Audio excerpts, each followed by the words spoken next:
On November 26, 1954, Allen Dulles, the director of the Central Intelligence Agency, entrusted his special assistant, Richard Bissell, to lead a very secret program with the codename Aquatone. It was the beginning of the Cold War, and Aquatone's mission was to build a high-altitude reconnaissance aircraft that could fly over the Soviet Union undetected.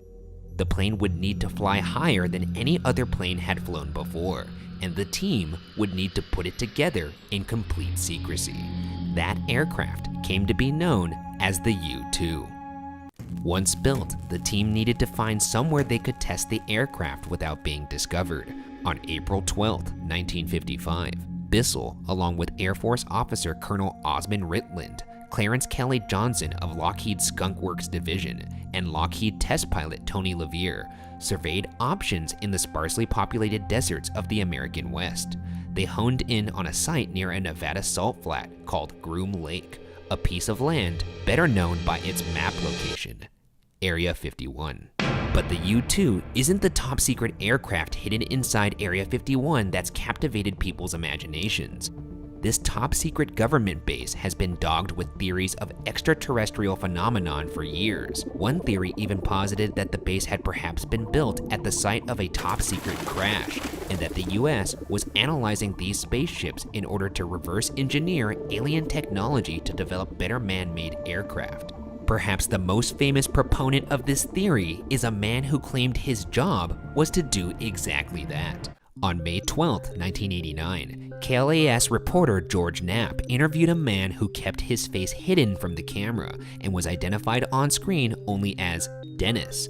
Dennis revealed that he'd briefly worked at S4, an outpost facility near Area 51. Knapp asked the obscured man, quote, exactly what's going on up there, end quote.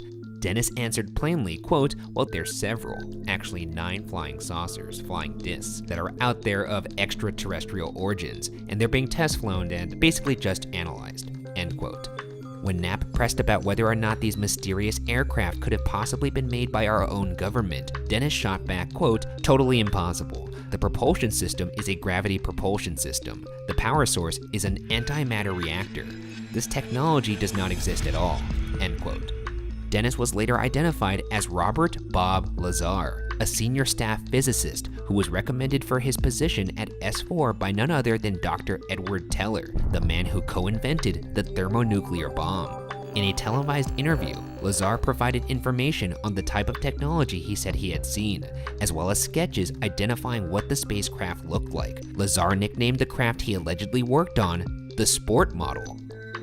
Lazar said he was motivated to show his face and give his true name in the later interviews to ensure his safety. Quote, insurance is the true motivation behind this, end quote. In his initial anonymous interview, he mentioned the things he'd faced from the government. Quote, I've been threatened with being charged with espionage. I've had my life threatened by them, my wife's life threatened by them.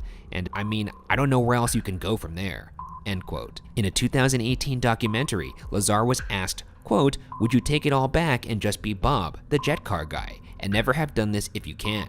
Or are you glad you had the experience, end quote. Lazar answered, quote, yeah, that's hard to say. I don't know. I think I'd lean towards not at this point in my life. I'd probably lean towards not saying anything, end quote.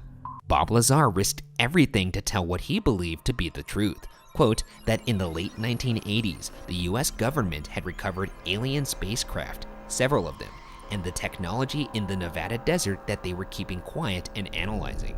That's a fact, end quote.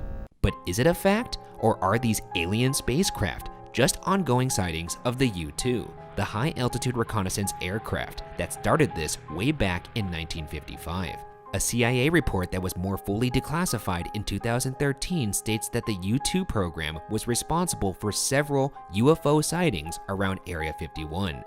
In fact, there was a substantial increase in reported sightings of UFOs right around the same time the U-2 test flights began in Area 51, which the CIA documents call, quote, an unexpected side effect, end quote. And while it might be easy for the government to explain UFO reports as U-2 sightings, Bob claims he didn't just see the alien spacecraft, but the crew as well. In March 1989, Bob Lazar was walking down an S4 hallway when, according to author Annie Jacobson, he, quote, glanced sideways through a small 9x9-inch window, and for a brief moment, he says, he saw inside an unmarked room. He thought he saw a small gray alien with a large head standing between two men dressed in white coats. When he tried to get a better look, he was pushed by a guard who told him to keep his eyes forward and down, end quote. Lazar stated that the aliens around Area 51 were referred to as the Kids. But if the flying saucers and small gray aliens weren't enough to compel Knapp to believe Lazar, it could have been the totally impossible technology that started emerging in the marketplace. Technology that Lazar recognized as alien.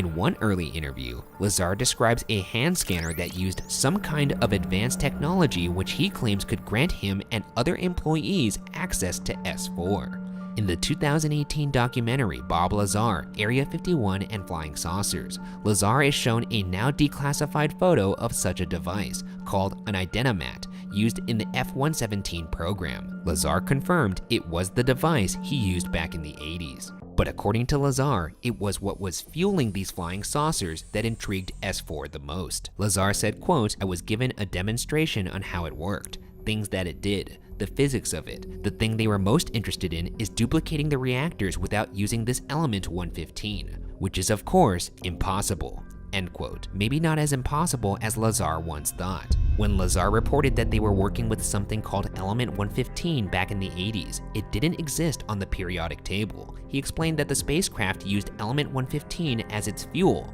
because it could actually produce its own gravity. Reverse engineering this alien fuel was what S4 was most interested in. Element 115 has since been created by Russian scientists in the early 2000s and reported as confirmed in 2013, when Swedish chemists replicated the element at the GSI Helmholtz Center in Germany. Now called Moscovium, element 115 is extremely heavy and highly unstable. So far, laboratory experiments have only been able to reproduce it for about a second or less at a time.